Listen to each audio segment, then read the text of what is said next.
हाँ जी तो स्टूडेंट्स, ये रही आपकी एग्जांपल नंबर 5.3। तो देखें एग्जांपल नंबर 5.3 का क्या स्केड्यूल है, ये ज़रा आपने स्टडी करना है मेरे साथ। वो कहता है कि बच्चों द इनफाइनाइट बस इज, ज़रा सब्र कीजिएगा, ये अब ठीक हो गया। देखें वो कहता था इनफाइनाइट बस इन फिगर 5.13 ऑपरेट एट, यानी कि जो 5.13 में आपको इनफाइनाइट बस दिखाई जा रही है, ये देखें ये इनफाइनाइट बस है, वो ऑपरेट कर रही है किस पे, एट 480 वोल्ट। अब बच्चों ये 480 वोल्ट मतलब किसके वोल्टेज बताए जा रहे हैं, ठीक है। Load one is an induction motor, यानी कि जो आपकी लोड वन है वो एक इंडक्शन मोटर है, और वो कितनी कंज्यूम कर रही है पावर, उसका पावर फैक्टर क्या देखें साथ में मेंशन है, ठीक है। आपको नजर आ रहा है, ये देखें IND साथ में मोटर लिखा हुआ है, साथ में इसकी पावर वैल्यू दी गई है, साथ में इसकी पावर लैगिंग दी गई है पावर फैक्टर की, ठीक है बच्चों, लैगिंग में है। आगे वो कहता है जो लोड टू है, ये देखें ये यहाँ पे load two is an induction motor, वो भी एक इंडक्शन मोटर है, लेकिन अब वो क्या कर रही है, इंड्यूस कर रही है 200 किलोवाट पावर और 0.8 इसका पावर फैक्टर लैगिंग है। लोड थ्री आपकी एक सिंक्रोनस मोटर है, whose real power consumption is, उसकी रियल पावर जो उसने हमें दी हुई है 150 किलोवाट, ठीक है जी। तो सबसे पहला पॉइंट देखें बच्चों, वो क्या कहता है, if the synchronous motor is adjusted. बच्चों असल में मैंने आपको ये चीज़ समझाई थी, जो सिंक्रोनस मोटर होती है, ठीक है, हमारी जो सिंक्रोनस मोटर होती है उसको इंडस्ट्रीज में इस तरह से उसका ऑपरेट किया जाता है, यानी कि उससे काम लिया जाता है कि हम क्या कर सकते हैं, अपने पावर फैक्टर को, अपनी मतलब कि जो आर्मेचर करंट होती है उसको या तो लीड करवा सकते हैं या लैग करवा सकते हैं, यानी कि सारा कंट्रोल हमारे हाथ में होता है थ्रू सिंक्रोनस मोटर, ठीक है। अब वो कैसे कर सकते हैं, ये सारी कहानी हम पीछे बयान कर चुके हैं, या तो लोड को चेंज कर दो या आप फील्ड करंट से छेड़छाड़ कर लो, ठीक है, ये मैंने आपको बताया था। तो यहाँ पे भी वही चीज़ है, देखें जो आपकी यहाँ पे सिंक्रोनस मोटर लगी हुई है, वहाँ पे पावर फैक्टर के आगे क्वेश्चन मार्क लगा हुआ है, उसके क्वेश्चन मार्क का ये मतलब है कि हम लैगिंग भी करवा सकते हैं, लीडिंग भी करवा सकते हैं। अब पहला क्वेश्चन में उसने बोला आप इस तरह से उसको एडजस्ट करो कि वो लैग करे 0.85 पावर फैक्टर पे। तो what is the transmission line current, transmission line current क्या हुई, IL हुई, यानी कि देखो अगर यानी कि ट्रांसमिशन लाइन के अंदर जो करंट फ्लो कर रही है, बात वही आगे हमने करंट मालूम करनी है बच्चों। तो चलो आप डाटे पे लेके चलता हूँ आपको, ज़रा वेट कीजिएगा। तो हाँ तो बच्चों ये देख सकते हो मैंने आपके लिए वो भी डाटा यहाँ पे ड्रा कर दिया जो आपको ज़रूरत थी, वो शेप ड्रा कर दिया। देखिए ये इंडक्शन मोटर वन है, ये इंडक्शन मोटर टू है, और ये सिंक्रोनस मोटर है, इसका देखिए पावर फैक्टर यहाँ पे ना मालूम है। तो बच्चों आपको याद होगा मैंने आपको ना जब क्या नाम है इलेक्ट्रिकल नेटवर्क एनालिसिस पर आया था ENA, तो उसमें हमने एक शेप पढ़ी थी जो अपने पास राइट ट्राइंगल के थ्रू एक फार्मूला ड्राइव करती थी, ये वाली शेप याद करें।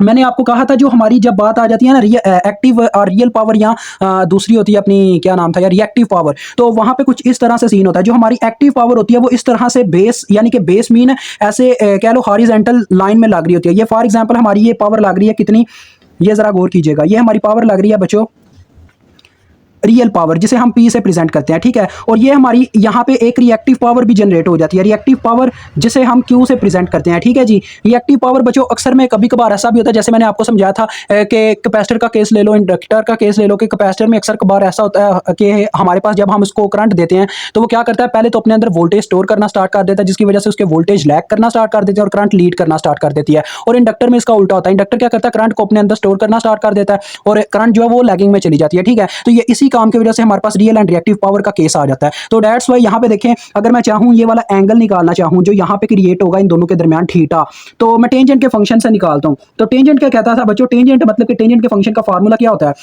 टेंजेंट के फंक्शन का फार्मूला होता है परपेंडिकुलर ओवर ए बेस। तो यहाँ पे परपेंडिकुलर की जगह क्या है हमारा Q, और बेस की जगह क्या है एक्टिव पावर।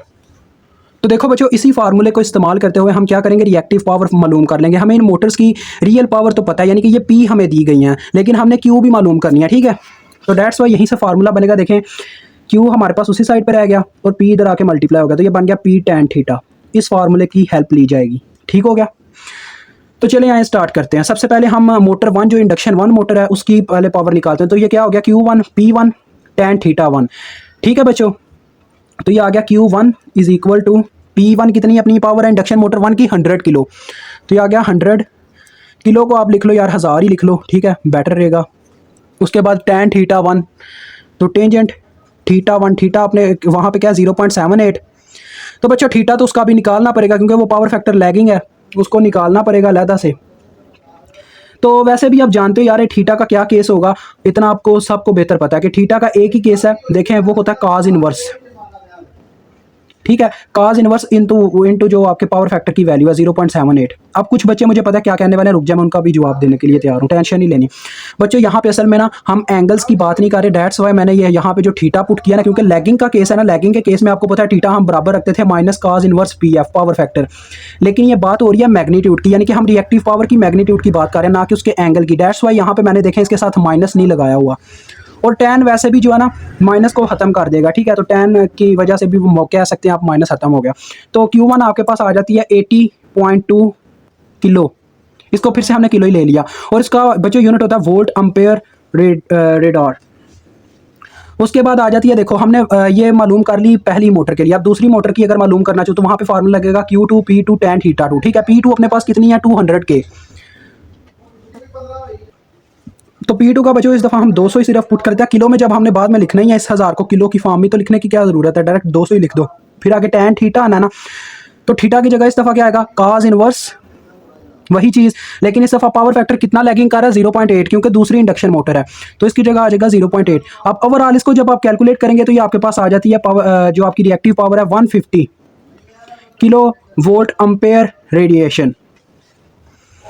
आगे बच्चों हमारी तीसरी मोटर सिंक्रोनस, इनका अब यहाँ पे क्वेश्चन आता है एक कि यहाँ पे अब आप बच्चे ना कंफ्यूज होंगे, कहेंगे कि सर इसका तो हमें पावर फैक्टर पता ही नहीं है, ये हम कैसे करेंगे। तो यार क्या हो गया, मैं अभी आपके पास ही हूँ, क्या हो गया, उसने खुद बोला था कि उसको इस तरह से एडजस्ट करो कि उसका पावर फैक्टर 0.85 पे लैग कर रहा हो। डेट्स वाई इसका जो पावर फैक्टर है वो 0.85 है, और lagging power factor of third motor is 0.85 lagging, ठीक है। यानी कि हमारी सिंक्रोनस मोटर इस पावर फैक्टर पे वर्क कर रही है इस वक्त। तो Q3 हम निकालेंगे, उसके लिए पावर ऑफ सिंक्रोनस मोटर आएगी कितनी है 150 किलो, तो सिर्फ 150 पुट कर लो। आगे tan ऑफ थीटा, थीटा इसका क्या होगा cos of this value, cos inverse मतलब कि cos inverse of this value. मैंने आपको बताया माइनस क्यों नहीं लगा रहे, क्योंकि ये मैग्नीट्यूड की बात हो रही है, मैग्नीट्यूड में हम माइनस नहीं यहाँ पे लाएंगे 85। तो ये बच्चों मेरे पास आ जाती है ओवरऑल, इसको हल करने से मेरे पास आता है 93 किलो वोल्ट एम्पेयर रेडिएशन, ठीक है। तो ये सारी अब मेरे पास सबकी रिएक्टिव पावर्स आ गई। एक्टिव पावर सारी टोटल एक्टिव पावर निकाल लो, मतलब कि टोटल पावर आप निकाल लो PT के नाम से, वो क्या होगी P1 plus P2 plus P3। तो क्या क्या था जी, पहली की 100 किलो, दूसरे की थी हमारे पास 150 किलो, तो सिंक्रोनस मोटर की है, चलो लिख ली मैंने। अब दूसरी मोटर की इंडक्शन मोटर की वो थी 200 किलो, तो ये कितना हो गया 200 300 और ये 450 किलो वाट, ठीक है जी। हमारे पास टोटल पावर आ गई। अब मैं टोटल रिएक्टिव पावर भी निकाल लेता हूँ QT, उसका भी यही बच्चों फार्मूला इसी तरह से Q1 plus Q2 plus Q3। तो उसमें क्या क्या आ जाएगा, देखो पहले नंबर पे हमारे पास आया 80.2 के प्लस 150 के, फिर तीसरे नंबर पे 93 के आई। तो इन सबको कैलकुलेटर पे सम अप करें तो हमारे पास आ जाती है 323.2 किलो वोल्ट एम्पेयर रेडिएशन, ठीक है। ये आ गया। टोटल हमने रिएक्टिव पावर भी निकाली है, टोटल एक्टिव पावर भी निकाली है, लेकिन हमें क्या चाहिए, हमें किस चीज़ से मतलब कि कह लो कि यहाँ पे हमारा लेना देना वो है ट्रांसमिशन लाइन करंट से, करंट हमने निकालनी है। तो बच्चों आपको वो पावर का फार्मूला याद होना चाहिए, मैंने आपको पावर का फार्मूला पढ़ाया था, P of T is equal to, आप सबको याद होना चाहिए, √3 टाइम्स VL या VT हम कहते थे IL cos ऑफ थीटा, यही था ना बच्चों। तो देखो इस दफ़ा ये जो IL है हमारी, ये लाइन ट्रांसमिशन करंट है। तो देखो ये टोटल करंट हुई ना, इसका मतलब ये टोटल करंट है ना इन मोटर्स के लिए, जो टोटल करंट इनफानाइट बस, मतलब इनफानाइट बस को आप वाप्टा समझो, हमारे लिए तो वाप्टा ही है, क्योंकि पाकिस्तानियों के लिए वाप्टा से ही बिजली आती है। तो वाप्टा की तरफ से जो टोटल करंट आ रहा है हम वो मालूम करना चाहते हैं। तो टोटल करंट के लिए क्या होगा, टोटल वोल्टेज या टोटल पावर, मतलब कि हर एक चीज़ टोटल होगी। अब देखो इसके लिए मुझे जो थीटा चाहिए था ना वो टोटल चाहिए था, टोटल थीटा की वैल्यू चाहिए थी, इसी वजह से मुझे टोटल रिएक्टिव पावर और टोटल एक्टिव पावर निकालनी पड़ी। अब मैं थीटा को इजीली निकाल सकता हूं, जैसा कि आपने ये फार्मूला पढ़ा कि tan थीटा बराबर होता है Q/P के, ये फार्मूला पढ़ा ना अभी आपने।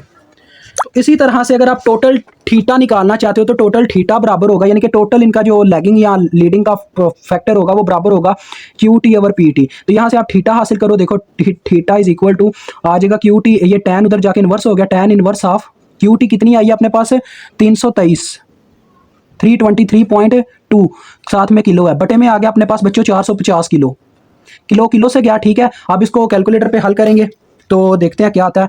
tan inverse 323.3 divided by, sorry ये 3 नहीं है ये 2 है, तो डिवाइडेड बाय 450, तो ये बच्चों आता है 35.68 डिग्री, ठीक है। अभी मेरे पास थीटा आया, मैंने वहाँ पे cos थीटा पुट करना, चलो आप cos थीटा क्या पुट करना, आपने IL निकालनी है ना बच्चों। तो क्या होगा, ये फार्मूला इस तरह से हो जाएगा, देखो IL उधर ही रह गई और PT के बटे में सब कुछ आ गया, PT यानी कि टोटल पावर बटे में आ गया √3 VL साथ में cos ऑफ थीटा, ठीक हो गया।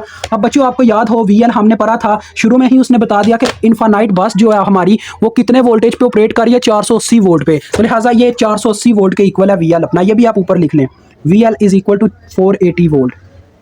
ठीक हो गया। आप वैल्यूज पुट करो। पीटी आपके पास टोटल पावर कितनी आई है, 450 किलो। तो किलो को अब आप कन्वर्ट कर सकते हो हज़ार में, हज़ार लिख दो साथ में, ठीक है। ये जो 450 किलो वाट था मैंने वाट में कन्वर्ट कर लिया उसको, हज़ार से ज़रब देके बटे में आ गया √3 इंटू 480 वोल्ट वीएल की वैल्यू। और काज ऑफ थीटा, थीटा की वैल्यू है 35.68 डिग्री। तो बच्चों इज इक्वल टू, अब ये हमारे पास कितना आ जाएगा, देखो ज़रा चेक करो, ये अपने पास आ जाएगा ओवरऑल इसको कैलकुलेट करें तो 667 अम्पेयर, 667 अम्पेयर हमारे पास करंट आ गई है। लेकिन अभी ये करंट का पूरा हिस्सा नहीं कवर हुआ, इसके साथ इसका एंगल भी चाहिए, मतलब इसको फेजर फॉर्म में लिखना है। फेजर फॉर्म में लिखने के लिए हमें थीटा से पावर फैक्टर निकालना होगा। पावर फैक्टर का क्या फार्मूला होगा बच्चों, पावर फैक्टर का फार्मूला होता है कॉस थीटा, यही होता है ना। क्योंकि आपको इतना बच्चों पता होना चाहिए कि पावर फैक्टर का फार्मूला cos थीटा क्यों लिखा जा रहा है। उसकी वजह यह है क्योंकि cos, आपको पता है थीटा अगर बराबर होता है cos इनवर्स पीएफ के, तो इसी तरह से ये जैसे मैंने यहाँ पे शुरू में लिखा था, तो इसी तरह से cos उधर चला जाए तो cos थीटा बराबर होगा पीएफ के। डेट्स वाई ये फार्मूला बनता है। तो देखो cos ऑफ थीटा हमारे पास इसका क्या है 35.68। इसको ऑपरेट करके देखो आपको एंगल मिल जाएगा। तो इसका एंगल जो हमारे पास बच्चों आता है वो आता है 0.812, और ये लैगिंग है ना कि लीडिंग, क्योंकि हमने अपनी सिंक्रोनस मोटर ऑन ही इसलिए की थी कि हमारा सिस्टम लैगिंग में चला जाए। अब बच्चों आते हैं बी जूस पे। बी जूस में हमने क्या करना है, ये आपका फर्स्ट जूस सारा सॉल्व हो गया, ठीक है। अब बच्चों आ जाओ बी जूस पे। बी जूस में देखो वो कहता है if the transmission motor is adjusted, अगर आपकी transmission synchronous motor sorry if the synchronous motor is adjusted to operate at 0.85 power factor leading. अब ये लीडिंग में चला गया। What is the transmission line current in this system. तो transmission line current क्या होगा इस सिस्टम के अंदर। तो बच्चों लीडिंग के अंदर आप देखिएगा होता क्या है। लीडिंग के केस में बच्चों जब अपना पावर फैक्टर लीडिंग में चला गया सिंक्रोनस मोटर का 0.85 लीडिंग, तो इस केस में ये फर्क पड़ेगा कि आपने जो Q3 पहले निकाला था, Q3 which is equal to, आपको याद होना है फार्मूला था P3 tan थीटा। थीटा की जगह हमने पुट किया था क्या, cos इनवर्स, साथ में था बच्चों अपने पास क्या cos इनवर्स, यार क्या हो गया, cos इनवर्स, और आगे हमने थीटा यार फाइंड आउट किया था पहले। और थीटा तो हमें अब यहाँ पे पावर फैक्टर रखना है ना, पावर फैक्टर रखना है सॉरी। थीटा का तो फार्मूला अभी मैंने आपको बताया कि थीटा का फार्मूला होता है theta is equal to cos inverse power factor. ठीक है बच्चों, एक चीज़ मुझे भी सीखने को मिली, आपको भी बता रहा हूँ कि जब रिएक्टिव पावर की बात हो रही होगी ना, तब आपने वो वाला मेरा जो केस था ना, मैंने आपको बताया था कि जब आपका लैगिंग में हो रहा होगा तो आपने cos इनवर्स के साथ माइनस लगाना है, और जब लीडिंग में होगा तो cos इनवर्स के साथ आपने प्लस लगाना है। यूनिटी पे भी आपने cos इनवर्स के पीछे प्लस लगाना है पावर फैक्टर फाइंड आउट करने के लिए। तो रिएक्टिव पावर के केस में आपने सबका उल्टा करना है कि जब लीडिंग में होगा तो इसके साथ माइनस का इस्तेमाल करना है, जब लैगिंग में होगा तो इसके साथ प्लस का इस्तेमाल करना है, यानी कि जब आप रिएक्टिव पावर निकाल रहे होगे। ठीक है बच्चों, तो डेट्स वाई यहाँ पे माइनस का इस्तेमाल हुआ है। साथ में cos inverse PF power factor कितना 0.85, क्योंकि ये रिएक्टिव पावर है, रिएक्टिव पावर के लिए यानी रिएक्टिव पावर हमारे एक्टिव पावर के उल्टा चली है, इसी तरह से एंगल भी उसका उल्टा चलेगा। ठीक है बच्चों, डेट्स वाई इसका लीडिंग में अगर ये होगी तो हमें मुनाफा नहीं होगा। पावर फैक्टर इसका अगर लीडिंग में जाएगा तो हमें मुनाफे की बजाय नुकसान होगा, क्योंकि रिएक्टिव पावर वो पावर है बच्चों, वो मनचाही पावर है जिसे मैं प्रोड्यूस करना ही नहीं चाहता था। दैट्स वाई इसका लीडिंग के केस में माइनस होगा, लैगिंग के केस में यहाँ पे प्लस होगा। ठीक है, समझ गए हो ना मेरी बात को, मुझे उम्मीद आप समझ गए होगे अब तक।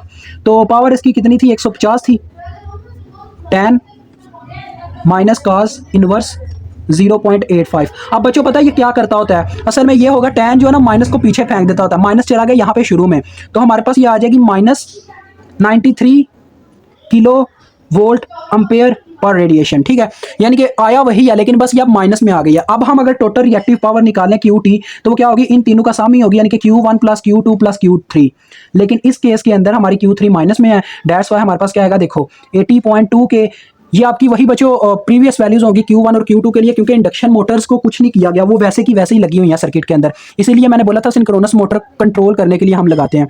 उसके अंदर दूसरी पावर हमारी आई थी 150 किलो वोल्ट अम्पेयर पर रेडिएशन, और तीसरी देखें माइनस में आ गया 93 के। तो इसको जब हम मतलब के करते हैं कैलकुलेट, तो ये आती है 137.2 किलो वोल्ट अम्पेयर पर रेडिएशन। ठीक है, 137.2 आई है। अब बच्चों अगर मैं निकालना चाहूँ अपना यहाँ पे करंट IL, अभी हमने उसका फार्मूला यहाँ पे लगाया, तो ट्रांसमिशन लाइन करंट ही उसने पूछी हुई है दूसरे में भी कि ट्रांसमिशन लाइन करंट अब आपने निकाल के देनी है इस केस में। तो क्या होगा, ऊपर आएगी अपनी रियल पावर टोटल पावर, बटे में आएगा जैसे कि वो फार्मूला ऊपर √3, साथ में VL cos थीटा। लेकिन इस केस में अपना cos थीटा कैसे आएगा बच्चों, आपको पता ही है cos थीटा वैसे ही निकाला जाएगा जैसे हमने पहले निकाला था।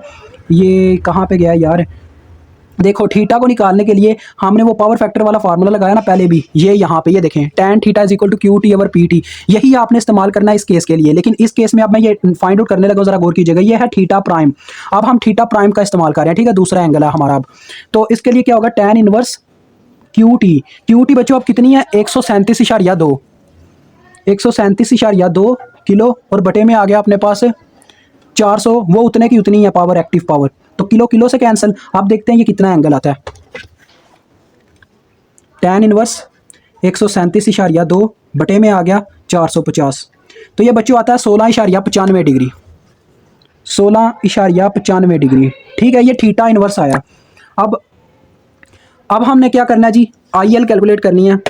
तो इसमें अब वैल्यूज़ पुट होंगी हमारे पास, देखें 1 बाय 1 मैं सारी वैल्यूज़ पुट किए देता हूँ इसके अंदर। तो P T is equal to, हमारे पास पी टी कितनी है बच्चों 450 किलो, तो 450 किलो वाट मैंने पुट कर दी, किलो को हम हज़ार की फॉर्म में लिख लेते हैं, बटे में वही सीन √3, वी एल की वैल्यू आपको पता है 480 है, और काज थीटा इनवर्स वो हमारे पास क्या आएगा, काज ऑफ थीटा इनवर्स की जगह क्या आया उसकी वैल्यू जो कि 16.95 डिग्री आई है, 16.95। तो इसको ओवरऑल जब हम हल करते हैं तो हमारे पास ये करंट आती है बच्चों 566 एम्पेयर। अब जरा मुझे बताना कि सिंक्रोनस मोटर ने हमें कितना फायदा दिया, मैं अभी आपको बताता हूँ। फायदा हमें ये हुआ है, पहले देखें जब सिंक्रोनस मोटर को हमने लैगिंग में चला रहे थे तो वो ज्यादा करंट वापटा से ज्यादा करंट मांग रही थी, यानी हमारा सिस्टम वापटा से ज्यादा करंट की डिमांड कर रहा था। लेकिन जो ही हमने सिंक्रोनस मोटर को लीडिंग में चलाया तो उसने क्या किया, वापटा से कम करंट मांगना स्टार्ट कर दिया। देखें कितना बड़ा फर्क है, वो 666 है, ये 566 है, यानी कि तकरीबन 100 एम्पेयर का फर्क आया हमारी लोड करंट का। दैट्स वाई बच्चों जो सिंक्रोनस मोटर है ना, इस वजह से जो इंडस्ट्रीज में ज़्यादा इस्तेमाल की जाती है, ठीक है, पूरे सिस्टम को कंट्रोल करने के लिए। इसका थीटा आप अलहदा से भी चाहो तो निकाल सकते हो, ठीक है, उससे आपको पता चल जाएगा कि वो कितना, मतलब कि आप लैगिंग में आपका सिस्टम कितना लीडिंग में चल रहा है। तो अब इसका लास्ट पॉइंट रह गया सी पॉइंट, वो समझ के हम इस वीडियो का दी एंड करेंगे। तो बच्चों इसका पावर फैक्टर रह गया जो प्रीवियस अभी हमने मतलब अभी किया। पावर फैक्टर क्या होता है, काज ऑफ थीटा, तो काज ऑफ थीटा प्राइम आएगा, थीटा प्राइम हमने अब निकाला, काज ऑफ 16.97 था, ये कितना था जी, 16 कहाँ पे गया, 16.95 था, ठीक है, 16.95। तो यहाँ से आपको पता चलेगा आपका कितना आता है, तो ये आता है हमारे पास बच्चों 0.957, और ये लैगिंग ही आपने लिखना है, ठीक है, क्योंकि आपकी जो करंट है वो लैग करती है, पावर फैक्टर आपका लैग कर रहा है। आर्मेचर करंट जैसे जैसे आप लोड बढ़ाते हैं तो लैग ही कर रहा होता है, उसको छोड़ दो अब आप, ठीक है बच्चों। अब बात आती है हमारे तीसरे और लास्ट पॉइंट पे जो कि हमारा सी पॉइंट है। मेन बच्चों आप पावर फैक्टर ना भी ना निकाल के रखो, इससे हमें कोई सरोकार नहीं है, हमें सरोकार थी ट्रांसमिशन करंट से, वो हमने निकाल दिया तो वो हमारी फाइंड आउट हो गई है, आई एल जिसको हमने नाम दिया, ठीक है। तो देखो वो कहते हैं एज्यूम करें कि आपकी जो ट्रांसमिशन लाइन लॉसेस हैं वो है P L is equal to 3IL² ये हम पहले भी पढ़ चुके हैं, ये फार्मूला हम आगे भी इस्तेमाल करते हैं। वो कहता है how do the transmission losses compare in the two cases, यानी कि इन दोनों केसेस में आपने ट्रांसमिशन लॉसेस को क्या करना है, कंपेयर करना है एक दूसरे के साथ। तो चले आए कंपेयर करते हैं जी, क्या चक्कर है समझते हैं हम भी और आप भी समझिएगा। तो देखो बच्चों सीधी सी बात है, उसने हमें फार्मूला तो खुद ही लिख के दिया है, लाइन लॉसेस की वजह से वो PLL लिख रहा है, यानी कि पहले एल से लाइन ले रहा है, दूसरे एल से लाइन लॉसेस, यानी इस तरह से इसका फार्मूला ले रहा है। तो देखो बच्चों पहले फार्मूले में हमारे पास उसने ये फार्मूला दिया ना 3IL² RL। पहले हमारे पास जो लाइन करंट आई है, यानी कि जो हम वापटा से करंट ले रहे थे वो थी 600 कितनी आई है जी, 67, तो वही आपने पुट करनी है, तो 667 थी पहले हमारे पास। इसका स्क्वायर साथ में लोड रेजिस्टेंस कितनी है, लोड रेजिस्टेंस बच्चों आपको पता नहीं है, आप चाहो तो उसको वैसे ही ना कंसीडर कर लो, आप लोड करंट पहले RL ही चलो लिख लो, ठीक है, RL ही मैंने उसको रहने दिया। इन दोनों को जब मल्टीप्लाई करवाते हैं ना, वैल्यू को ओवरऑल निकालते हैं, तो ये आती है हमारे पास 1344700 RL, ठीक है। अब दूसरी मैं लोड करंट निकालने लगा, लाइन लॉसेस की पावर निकालने लगा P प्राइम की, जिसके नाम से हमारे पास IL प्राइम आएगी, जो दूसरे नंबर पे मैंने करंट निकाली, इसका स्क्वायर साथ में RL। तो देखो बच्चों दूसरी दफ़ा जो हमारे पास करंट आई वो थी 566, तो इसका स्क्वायर लेने के बाद ओवरऑल हल करने के बाद जो हमारे पास आता है 96107 RL आता है। तो देखो बच्चों ये आंसर हमारे पास आए हैं। अब ये है लॉसेज, जो लाइन में लॉसेज आएंगे, यानी कि पता क्या है हमें इससे ये देखने को मिल रहा है, हम सिंक्रोनस मोटर की थोड़ी सी लीडिंग लैगिंग को चेंज करके हमने जो वापटा के साथ अपना कनेक्शन बनाना ना, पता ना आपको वायर्स ट्रांसमिशन लाइन्स का इस्तेमाल होता है जिनके थ्रू हमें करंट आता है, वो आपने देखा होगा आपके घरों तक जो करंट की वायर आ रही हैं वो इतनी मोटी मोटी तारें होती हैं, इससे भी कई मोटी मोटी तारें जो है ना, मतलब कि कई विड्थ कई चौड़ी तारें इस्तेमाल की जाती हैं इंडस्ट्रीज के लिए। लेकिन उस चीज़ से बचने के लिए हम क्या करते हैं, सिंक्रोनस मोटर्स का इस्तेमाल कर सकते हैं, वो ये हमें बताना चाह रहा है। देखें जितना लाइन लॉसेस ज्यादा होगा उसका मतलब है उतनी मोटी तार होगी, अब देखो उसने हमें बताया कि जब आपने सिंक्रोनस मोटर को लैगिंग में रखा हुआ था तब आपका लाइन लॉसेस ज़्यादा था, लेकिन जो ही आपने सिंक्रोनस मोटर को लीडिंग में लेके गए यानी कि उसका एंगल मजीद बढ़ाया तो वो क्या चली गई, वो लाइन लॉसेस को कम करके चली गई। अब देखो यहाँ पे ज़रा गौर कीजिएगा, मैं यहाँ पे इन दोनों का डिफरेंस निकालता हूँ। 44700 माइनस 961070। तो बच्चों ये मेरे पास आ रहा है 363630, यानी कि कह सकते हो इकाई दहाई सैकड़ा हज़ार 10,000 लाख 3,83,630 वाट पावर हमारी बच जाती है इतना सा काम करने से। मतलब कि थोड़ा सा बस सिंक्रोनस मोटर के पावर फैक्टर को लीड से लैग में लेके जाने से या लैग से लीड में ले जाने से, ठीक है, हमारी 3 लाख तक की जो पावर है ना बच जाती है वाट्स में, ठीक है। तो देखें कितना बड़ा हमें फ़ायदा हो सकता है सिंक्रोनस मोटर को इस्तेमाल करने में। तो यही चीज़ आगे आप किताब में पढ़ सकते हो। आप किताब के अंदर उसने आगे लास्ट में लिखा हुआ है कि ये ना जो हमें बताया जा रहा है ना, जो मैंने आपको 3 लाख बताया, वो कह रहा है इससे मतलब कि अगर आप परसेंटेज में बताओ तो 88% बनता है, यानी कि हमने 88% अपनी पावर महफूज कर ली है इस चीज़ का इस्तेमाल करते हुए, जो भी अभी हमने सारा काम किया, ठीक है। तो मुझे उम्मीद आपको समझ आ गई होगी, मज़ीद इसको एक्सप्लेन करने की ज़्यादा ज़रूरत नहीं है। अभी आप अपने दिमाग पे ज़्यादा जोर ना डालें। खुदा हाफिज़।